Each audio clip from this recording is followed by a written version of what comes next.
those of this station, its staff, management, or sponsors. Are you a family caregiver? Are you caregiving for someone who can no longer take care of themselves? Are you overwhelmed? This is Caregiver Solutions Info with Marcia Teele. Marcia will be hosting an hour of true stories and information, tips and updates of the latest research and necessary information in the caregiving field, focusing on you, the family caregiver. An Alzheimer's disease and dementia care expert, Marcia has 15 years of hands-on experience at Arden Courts, a leader in assisted living dementia communities here in the U.S. Marcia covers everything you need to know as a family caregiver, especially if you care for a loved one with Alzheimer's disease or other related dementia or chronic illness. If you have a friend or relative that is also a family caregiver, call them now. They won't want to miss a minute. And let them know they can watch on caregiversolutions.info. And they can listen on WNN 1470 AM in South Florida or nationally on the iHeartRadio app. Now, sit back, relax, and learn from our host, Marcia Teele, as she brings information to you that may just be the caregiving solution you need. Welcome to the Caregiver Solution Info Show. I'm so glad that you could join us today. We have a very special guest. Her name is Dottie Carson. Dottie's a colleague of mine, and Dottie worked many years tirelessly with energy and passion in various companies, including the Alzheimer's Association of Southeast Florida and the Alzheimer's Community Care from West Palm Beach, St. Lucie County, and Martin County. And she did that helping to educate people about Alzheimer's disease. She would advocate for caregivers. She would raise funds to have money to help further these efforts through Alzheimer's Association and Alzheimer's Community Care. Until one day she received some news that would change her life and her family's life forever. Joining me today via telephone from her home in Palm Beach County, Florida, is Dottie Carson. Dottie, welcome. Hello. Hi, how are you? Can you hear me well enough? I can hear you just fine. Thank you so much for joining us and being here today to share your story. Oh, I'm delighted to have been asked. And you are just really one of the people I met the very first day that I started. And I want to say that you had big glasses on at a conference. Do you remember that? They were like big the big glasses. The big goofy glasses, the big clown glasses. Yeah. And I said, where is Marcia Teele? I must meet Marcia Teele. And somebody said, look for the biggest glasses in the house. And that was the funniest, sweetest thing you could have done for those people.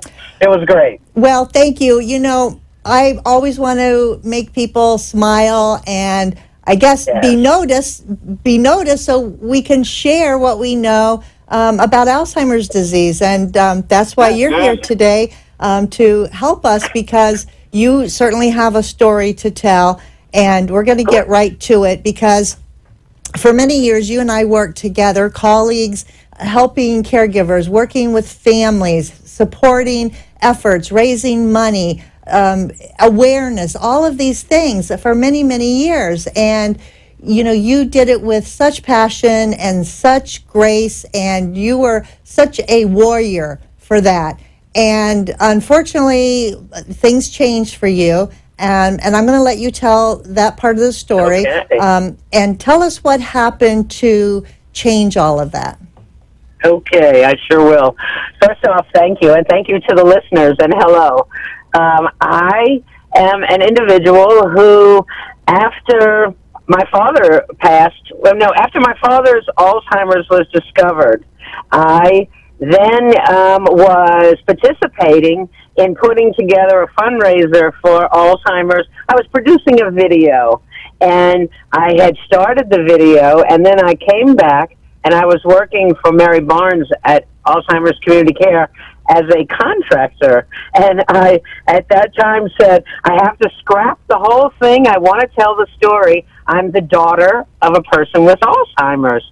And so at that time, my mother was so bewildered by the whole thing, she wouldn't even let us say the A word. And I said, the A word? Are we talking about Alzheimer's, which my father had? Are we talking about adultery, which was something that had passed through their marriage at one point? And I said, or are we talking about Alzheimer's? And at that, she blanched and said, no, no. And I said, Mama, the world knows that Alzheimer's is here. The world understands what you will be going through. And so you need to come to understand. And then I told her about how I was doing this video. And she said, oh, please don't mention us. And I said, Mom, you don't own that. I'm really sorry. I live in a whole different state. And I need to tell this story because people need to hear it. Right. And ultimately, she became one of our greatest advocates. And so everyone changes. Then I was with the Alzheimer's group for 7.5 years. And I worked very hard because I was the youngest of 4 daughters. And if I lived in New Orleans with my family, I would have been my father's caregiver. But that was not to be had because I was living out of state with my husband and 4 children. And so we proceeded to find something for me to do that would honor my father. And as God wished it, I think, after I presented this video, the people from the organization came up to me that day and said, we have a position available, would you like it? And I said, great, what is the position? And they said, development. And I was so ignorant of the whole thing because I was in advertising. I said, well, whatever it is, I'm sure I can develop it. You know, I didn't know. Anyway, so then 7 years passed, and I thought I was losing my mind. I could no longer manage numbers. I could no longer read the way I could read. I could no longer manage the many balls that were up in the air. I could no longer please my bosses. I could no longer please myself. And I couldn't sleep anymore. And so I said to myself, is this Alzheimer's? Why did you think that it would be? Because of the experience that you had with your father, or because of what you learned working in the Alzheimer's field? Both of them. Okay. Both of them. Absolutely both of them. Because I thought that if my parents had it, and my mother had dementia, but not Alzheimer's, that if they both had it, then I was what they call prodromo or something like that. I don't know exactly how you say that word, but that's what they said, that I had both parents with a disease, and so I had a good chance of getting it. And so I guess that played on me a little bit. Sure. But now that I'm grown up and I realize that only 1/4 of all the people with Alzheimer's inherited it. Now, you could carry the gene, the APOE4 gene, and you could have those tendencies, but not all Alzheimer's comes from your parents. They don't know what causes certain things to happen in your brain. For me, I started knocking on doors of different neuroscientists and neurologists, and they said I was too young. I was 52 years old, and they said, you're too young. It's got to be something else, and they pushed me off. So after 18 months of begging, and I mean begging people to take me seriously, I was told there are no tests that are approved by clinical trials for a person your age. And I needed to have a test sent to me from Europe. Now, things have changed drastically now. How long ago was that? This was 2012. Okay, so we've come a little a ways since then, so things were different now, but they didn't have a way to diagnose you. Well, they did, but we had to go to Europe to get a test that would test my spinal fluids. And so I had a spinal tap, and they took fluids from my spine, and they came back and said, in great shock, you have Alzheimer's. He said, you have your fluids indicate that your brain is affected by Alzheimer's. And so then they started doing major tests on me, and in a year and about a year and a half, in 2014, January of 2014, I was told I had plaque of the Alzheimer's type on my brain. Then, a year later, after being in clinical trials for a year and 2 months, I was told I had younger onset Alzheimer's. Younger onset Alzheimer's is, now, Marcia, you just peel in here and blow me off, and I'll say whatever you want me to talk about. I'm listening to you, and I can imagine, our listeners hearing you also, they're probably blown away by this because you were, 52, you said originally when you started feeling like something was wrong? Yes, and now I'm 61. And now you're 61, right. And when you first heard, after you had your test, the spinal tap, and they confirmed your suspicions, were you really scared, or would you say you were maybe somewhat relieved to find out what it was, although it was bad news, because you found out you weren't going crazy thinking something was wrong? Well, I want to tell you what changed everything. First off, they confirmed what I suspected. Now, they did say immediately, your sleep habits are terrible, and we are going to immediately, I was sleeping about 2.5 hours a night for 25 years.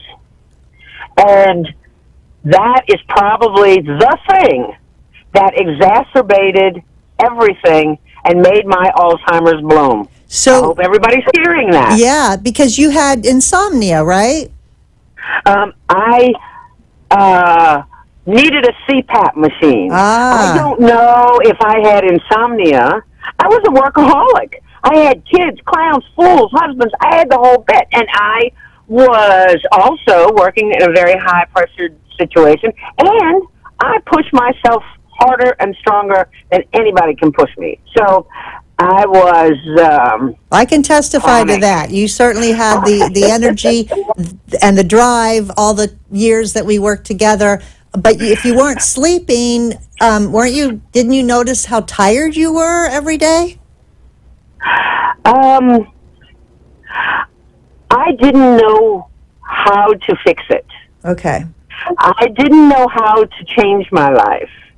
I had already made a big move from moving from New Orleans to here with 4 kids under 10. Mm-hmm. And I had already sold businesses and was now starting anew and didn't work for myself any longer. And so I was at the mercy, not that anyone treated me badly or not that anyone was overstressing me, but I felt differently about having bosses than before. So I was, a little crazy. Well, you were driven. You wanted to make a good impression, and so you just plowed through, sleep or no sleep, for all those years, which is really interesting. The conclusion that you've said that probably exacerbated the underlying things that were already bubbling up toward it, which is very shocking because, they do say, they being the neurologists and the doctors and the scientists out there that, work on and study the brain, that sleep, how important sleep is to our brain. Yes. And I now however, 2012, we started with me on a CPAP machine, and to this day, I sleep with a CPAP machine. And it doesn't have anything to do with my sexiness, I want to tell all y'all. So wear them wear them and sleep well, and your life does not have to be unsexy. That's all I want to say about that. Okay. Anyway, That's good. okay. That's good. So we're Yes. this is so interesting, to kind of try to figure out, what may have added to, you being diagnosed with early onset Alzheimer's at such a young age. We're going to come back to this in just a moment. We're going to take a quick commercial break. So hope you all stay with us, and we're going to hear the rest of Dottie's story. We'll be right back. Thank you.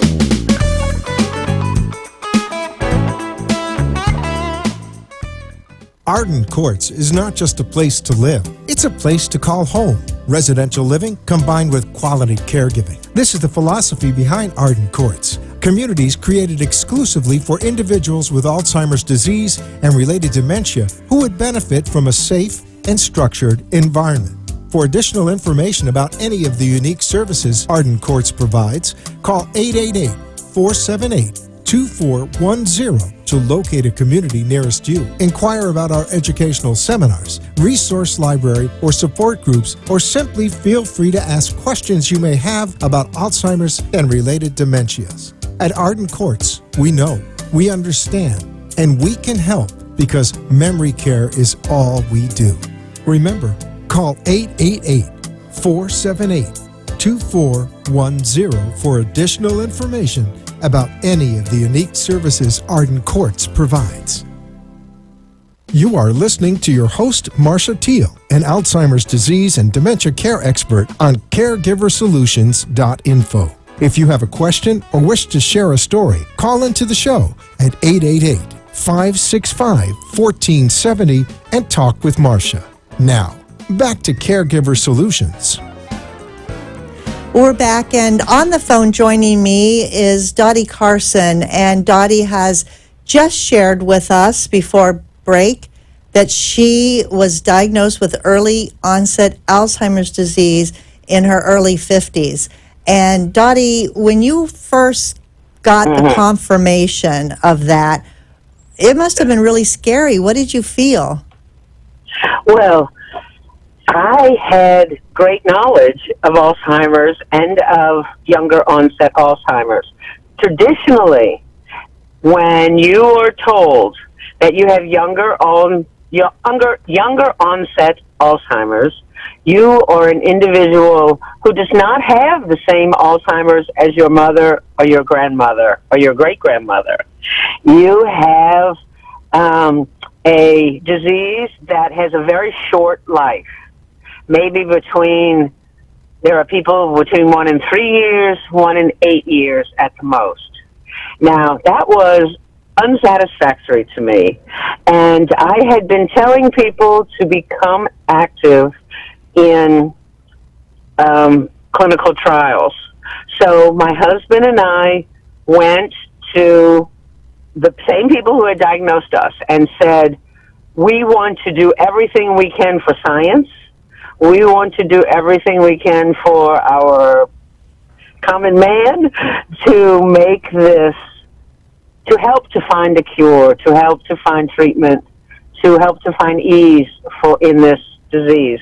Now, I lived through a great period of self-doubt. When you hear Alzheimer's and you hear this particular Alzheimer's, you think that you have a very short life. You think that everything. So my 50s, I thought I was never going to make it to 60. And it was very upsetting. And it was upsetting to my children who were, my kids now are 40 to 33. But 10 years ago, or 12 years ago, 10 years ago, they were devastated like we were devastated. Of course. And so they lived all over the country, and they all moved home.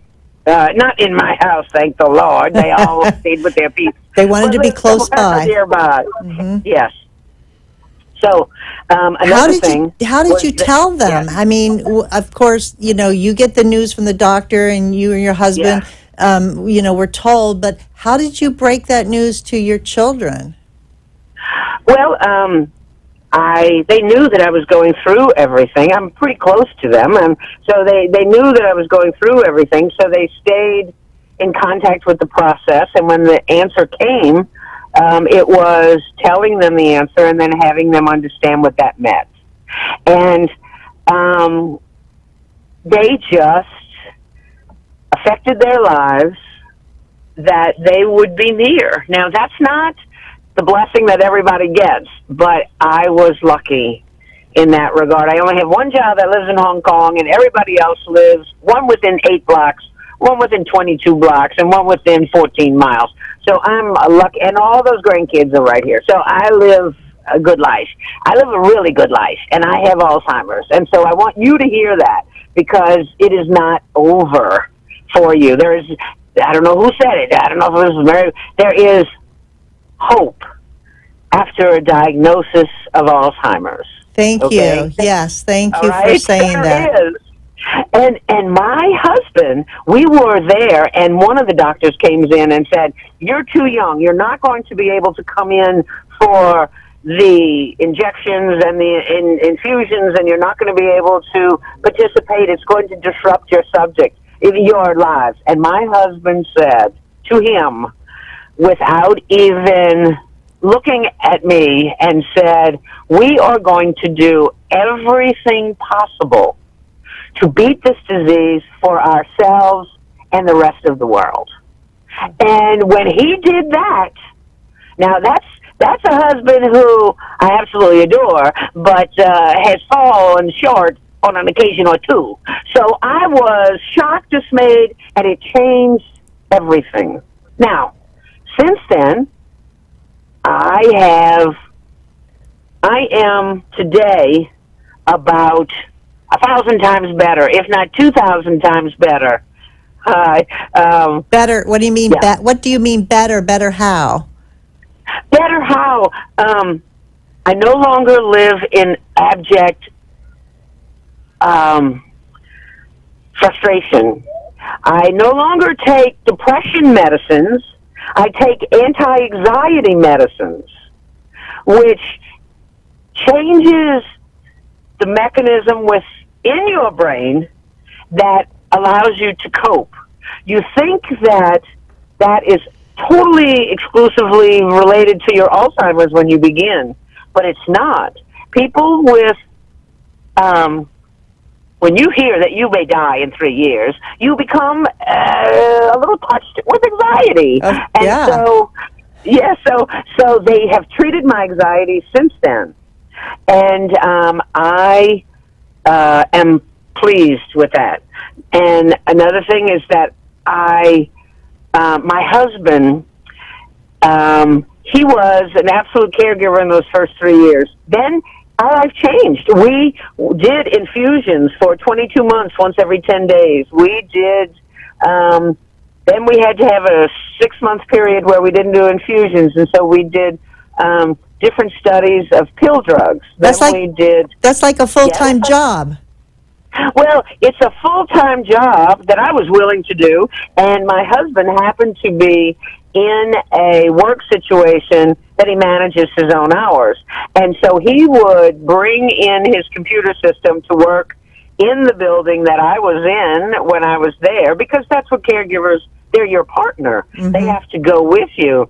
And if you can't, then you can hire a partner, or you can get a friend and pay a friend to help you, whatever. I was lucky, and but he said to them, "I need an office to work in. She's here, you want me here, that's how we would qualify." And they set him up in the back, and he would work, and then he would come up front and have lunch with me, and he would come up front and visit me every couple minutes or whatever. But it was, we made it work for us. And to this day, my scores are very good. And to this day, 40% of the people on the same regimen as me have the same results as me. Number one, we're not dead. Number two, I may not be able to balance a budget. I'm really glad I can't balance a budget. Yeah, you're glad to be rid of that, right? I can't balance a checkbook. I was willing to give up the checkbook. I was willing to be told you have one credit card. That's the only credit card you can spend on. I was willing to do that. You know what I mean? Well, you simplified things. Yes, I was willing to say, I'm going to church in the morning. I'm going to go to the gym after that, and I'm going to then go to my study trials. I'm going to go for a walk on the beach. I stayed active, but I took an hour nap in the morning. I took a 2-hour nap in the afternoon, and I slept the whole. I'm so sorry that my phone seems that someone's calling in. No, you're okay. Okay, I don't have a clue as to how to get rid of them and not get rid of you, so we're stuck with each other. We're okay. We're okay. So you took care of. So you took care of yourself. Well, I thought I was going to die if I didn't take care of myself, and it was the first time in my life I had taken care of myself. You know, I'm just one of those mamas who would work it to the bone. You know, I was one of 9, and our work ethic could move a country, but I know that that's not best now, and I understand that that's not best now, and so, you know, but then you begin to feel like, because my gait is a little weird, I can't wear heels, and so I look a little frumpy, but I was never a princess. But I look a little frumpy, and I felt like I had no natural athletic ability. Now, I did have some as a child and as a young woman, and so I was really frustrated. And then I discovered pickleball. And if you guys with Alzheimer's want to get out with your caregiver and have a good time, then you can definitely learn pickleball, because nobody wants you to fall. The number one thing to pickleball is don't fall down. Don't fall down. Don't step backwards. Don't trip over your own feet. Let the ball go. You know, it's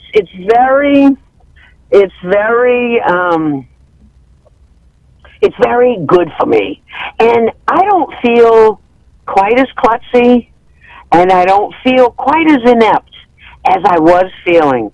And then I got to be 60, and I decided, these are the years I'm going to live. In the 50s, I was waiting to die. Oh, wow. Literally, I was waiting to die. And at 58, I started hanging signs, among other signs that hang in my house, were, you know, one says lock the door, one says turn off the fan, one says turn off the light. But now it says 60, the decade we live through, because I was waiting to die. And I needed to not think like that anymore. And that changed everything for you. It changed that changed everything. Yeah, yes, it changed your mindset. Everything. It changed the way you lived. It changed the way, probably the way your family relates to you. Absolutely. Yeah. To the point where my husband is a caregiver when I say, I'm panicked, I need you to help me with this. Or he will see me trying something and I'll just sit there and cry, and he'll say, you know, why do you let yourself get to this state? Why don't you come to me? And I say, because you don't come to me when you see it. And so we are learning a different caregiver than the caregiver that he needed to be and was when I was worse.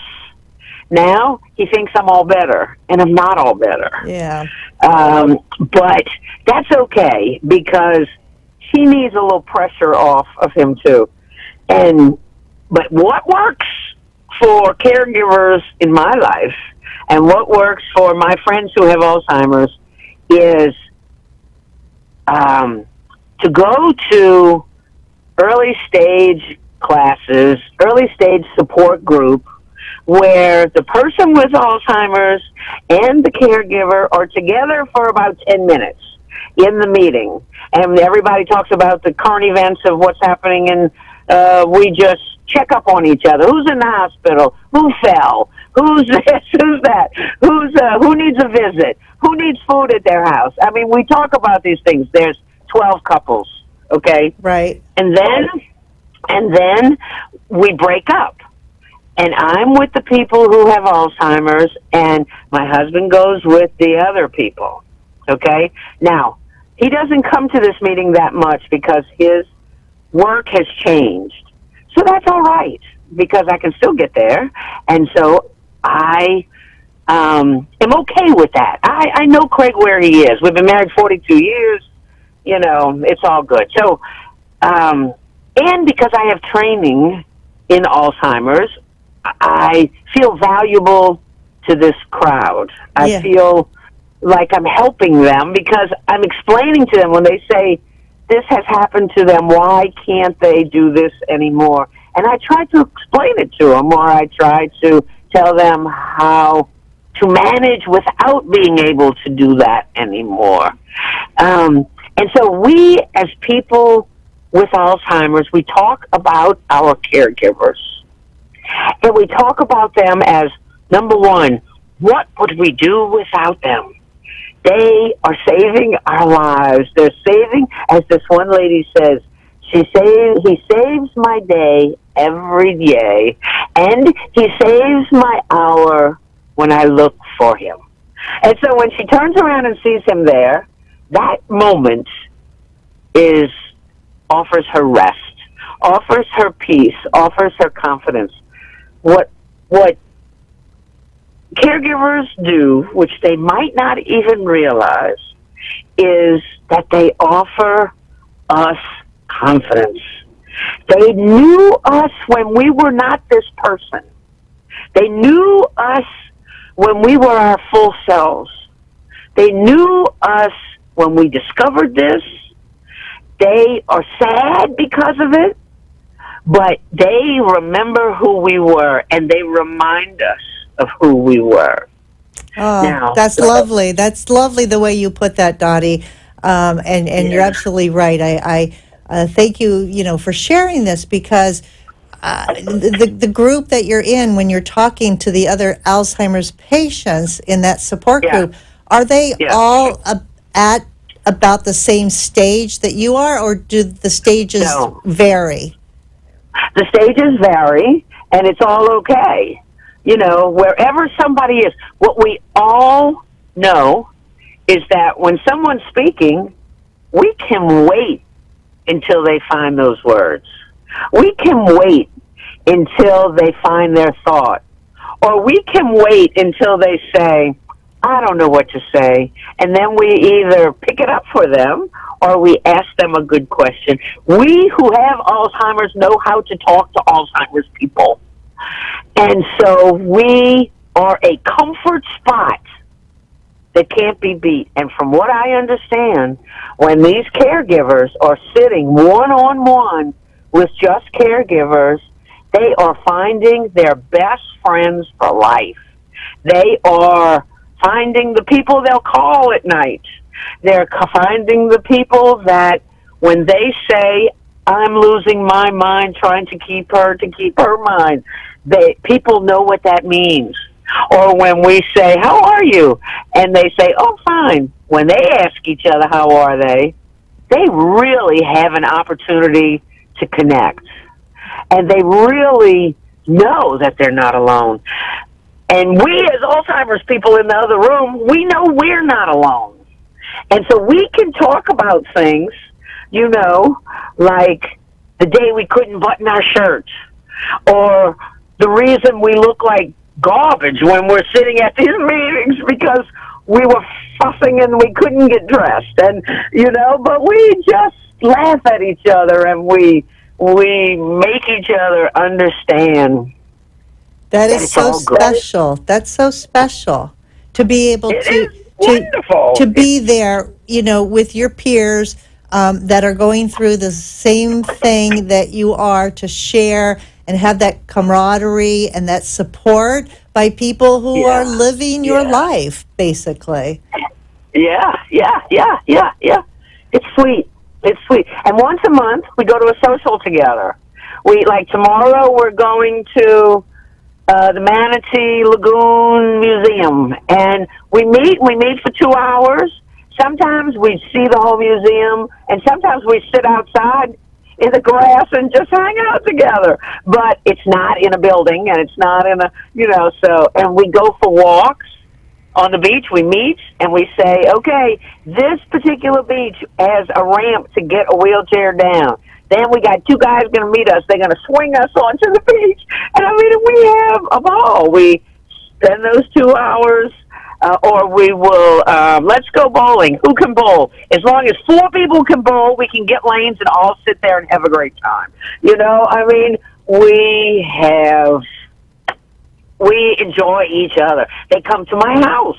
I'm lucky. I got a really cool backyard.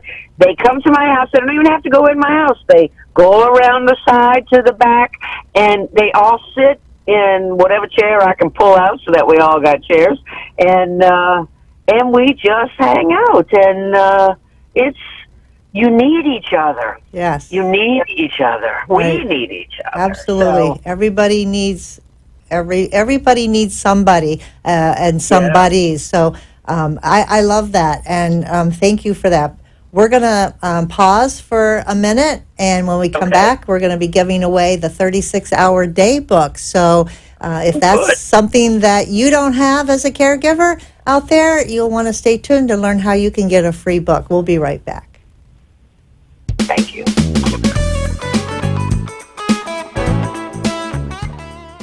You are listening to your host, Marcia Teele, an Alzheimer's disease and dementia care expert on Caregiver Solutions. Arden Courts is not just a place to live, it's a place to call home. Residential living combined with quality caregiving. This is the philosophy behind Arden Courts. Communities created exclusively for individuals with Alzheimer's disease and related dementia who would benefit from a safe and structured environment. For additional information about any of the unique services Arden Courts provides, call 888-478-2410 to locate a community nearest you. Inquire about our educational seminars, resource library, or support groups, or simply feel free to ask questions you may have about Alzheimer's and related dementias. At Arden Courts, we know, we understand, and we can help because memory care is all we do. Remember, call 888-478-2410 for additional information about any of the unique services Arden Courts provides. You are listening to your host, Marcia Teele, an Alzheimer's disease and dementia care expert on caregiversolutions.info. If you have a question or wish to share a story, call into the show at 888-565-1470 and talk with Marcia. Now, back to Caregiver Solutions. Welcome back, and at this time I'd like to thank our national sponsor, Arden Courts Memory Care Community. Arden Courts is a leader when it comes to memory care, and they're there to support the caregiver, the family caregiver as well. And one of the ways they do that is to offer free resources. Today, they're offering the 36-hour day book just because you're watching or listening to this program. This is a wonderful resource for caregivers. It explains a lot of the things that we talk about every single week on this program, a lot of definitions and tips and advice. If you'd like to have this book at your home, all you have to do is call the toll-free number of 888-478-2410. Tell them that you heard about the offer for the free 36-hour day book on the Caregiver Solutions Info Show, and they'll be happy to get your name and address and mail a book right to you.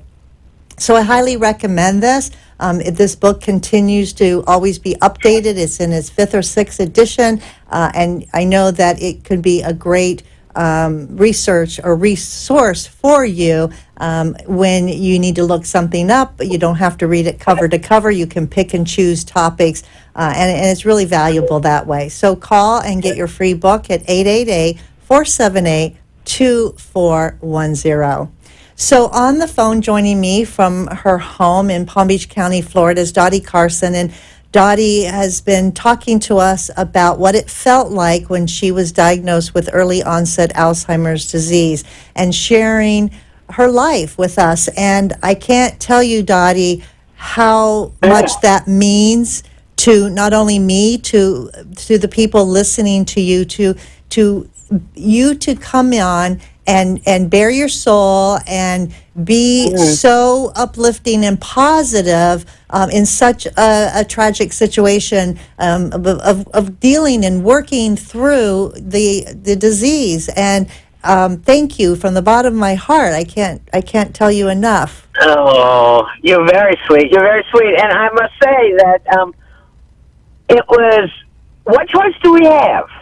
You know, we can, if you believe that there is hope after a diagnosis of Alzheimer's, then you can find a path that makes it livable and manageable.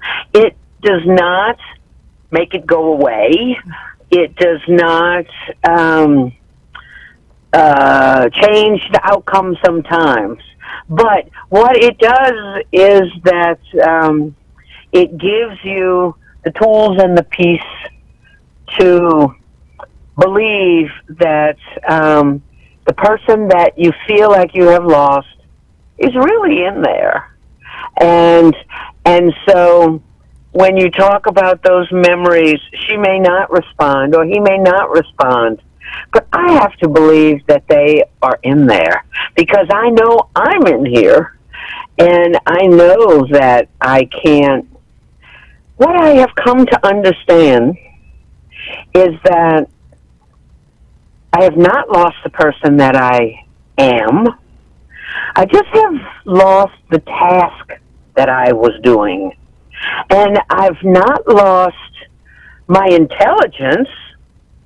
I just can't utilize it the way that I once did. And that way I can maintain my own respect. And I demand that respect of my children because I want them to understand, because this disease could be theirs. I want them to understand their responsibility toward the nation and the world, in that every time they have an opportunity to save another, they should do it. And every time that they can sign up for a trial, even at 40, they should find out if they have the gene, they should move forward, because we need as many healthy brains as we need contaminated brains to find a cure. You have to have both ends of the spectrum. And I am here to tell you that people show their appreciation and they make you feel like your life has a purpose. It's just a different purpose. And that you're, we say, he entered into his passion willingly. I'm not going to get biblical, but those of you who know that line know what I mean. He entered into his passion willingly. God gave him a challenge, and he accepted it and said, do with me what you will. I'm going to help the rest of the world. Well, that's not too big for a person with Alzheimer's. That's not too big for a person who is going to decide what they're going to do next in their life when they have a disease. And that is the same for the caregiver and the patient with the disease. They are a team. They are one and each other. And for them to both say, nothing is going to get in our way, we are going to make this happen, as my husband did. Yes, he did. He stood up for you and for himself as a caregiver, which we always say you have to advocate for yourself because not everybody will do it for you. Right. Yeah. Right. So Dottie, yes. You have such a great outlook.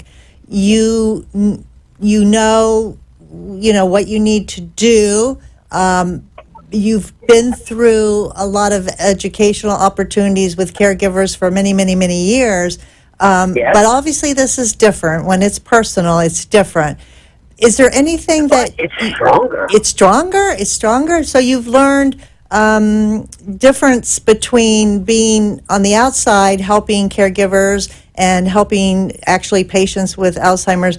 Now that you're in this other position of actually having Alzheimer's, your outlook looks like it's totally different in that respect. Yeah, well, I don't remember what I used to think. I can only tell you what I think now. So I don't know how to make sense of what you just said, but I will tell you that I know that I get many phone calls from people who know that I have the disease, who they are just entering into this world, and they hear things that startle them, shock them, upset them. Like right now, I have 2 people who are waiting for phone calls from me, and I just had people in from Hong Kong for my daughter's wedding. My company hasn't left. I had 9 families from New Orleans. I'm exhausted. So I called those people and said, I'm going to call you in 5 days. Nothing's going to change in your life in 5 days, but everything is going to change in mine in 5 days. And I tell people, I speak to people, I listen to people, and try to do what I have seen you do, Marcia, is to take everyone individually, take everyone where they are, because no one is in the same place as the other guy. They can all relate to each other, but everybody's individual.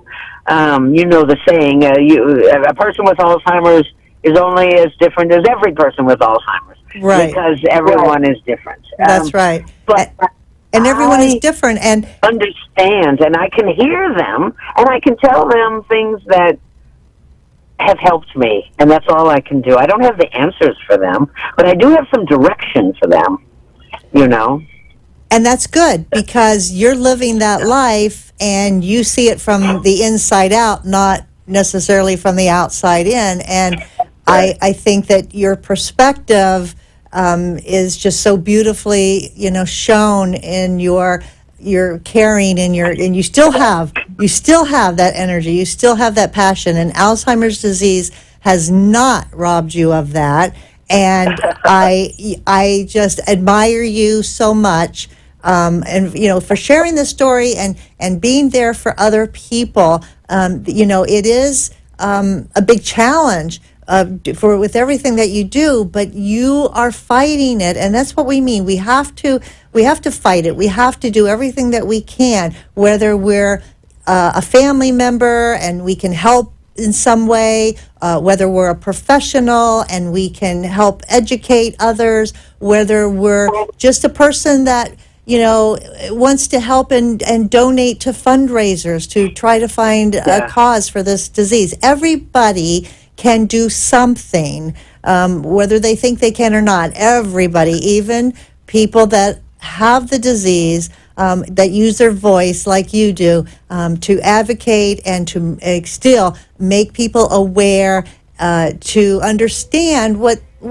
really is important in life. And you've simplified your life. You've gotten rid of a lot of the stress. You take care of yourself. All the things that we tell people to do.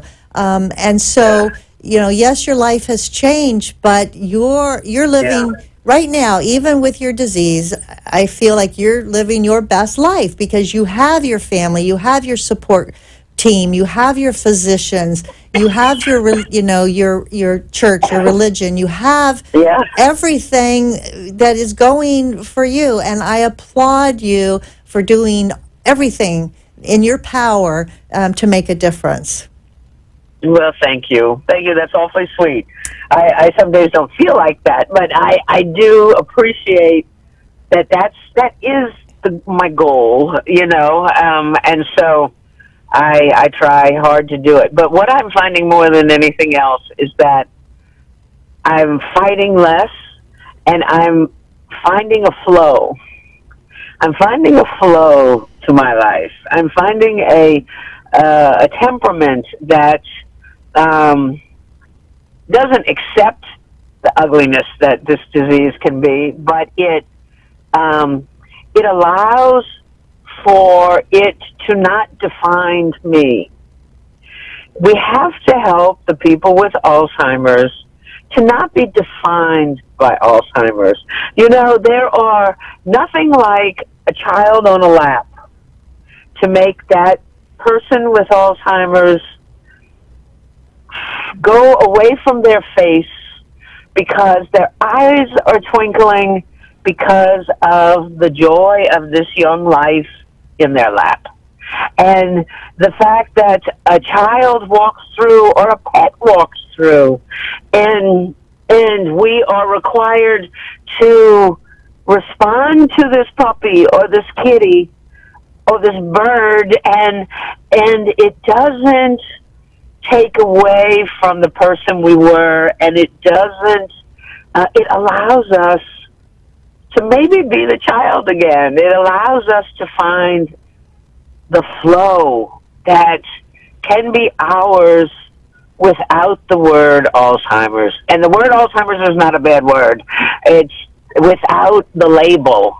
Mm-hmm. We don't have to be labeled like that. But as a caregiver, how difficult is that when you have to dress them, when you have to feed them, when you have to, but your gentleness in the action is felt.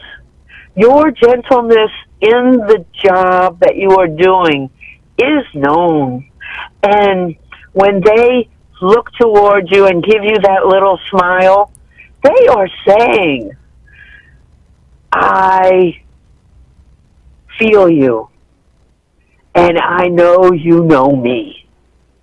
And that is critical because they're sitting there trying to remember themselves.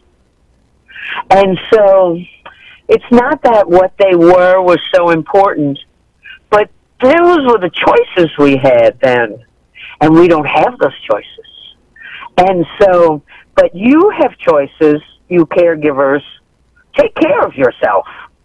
God in heaven, take care of yourself. And be there for your person. Be there for your person. Yes. Be there for your person, but be there for yourself too. Mm-hmm. When you are at wit's end, get help. When you can no longer manage the person in your home, find a spot. And there are good places. Arden Court, I have recommended several people to, and they walk the halls to this day. So I do not put the pressure on yourself that you cannot handle. Watch your health. Watch your health. Find your outlets. Okay? Make those arrangements. And if you feel so bound and tied, then it's time for you to find outside sources that will help you to manage it. Because it is not easy. That's right. Well, I couldn't have said it better, Dottie. Thank you again for sharing your story, for all the encouragement. My pleasure. All of the encouraging words and good advice. And I wish you the best, you and your family. Tell your husband I love him for taking such good care of you. Thank you. And keep doing what you're doing and being out there and advocating and being you, because, we can only be who we are. And I appreciate you very, very much. You're very kind. You're good at your job, and I'm grateful to you. And thanks for calling me. It does build me up in my own mind, if nothing else, when I'm sought out to accomplish these sweet tasks. So I say thank you. Well, thank you. And we'll stay in touch. Yeah. Okay. Goodbye. Bye, Dottie. Bye. And thank you all for tuning in. Until next time, don't forget, give someone a hug because they need it, and so do you. We'll be back next Tuesday, 6 p.m. Eastern Standard Time for another episode of Caregiver Solutions Info Show. Thank you, and take care.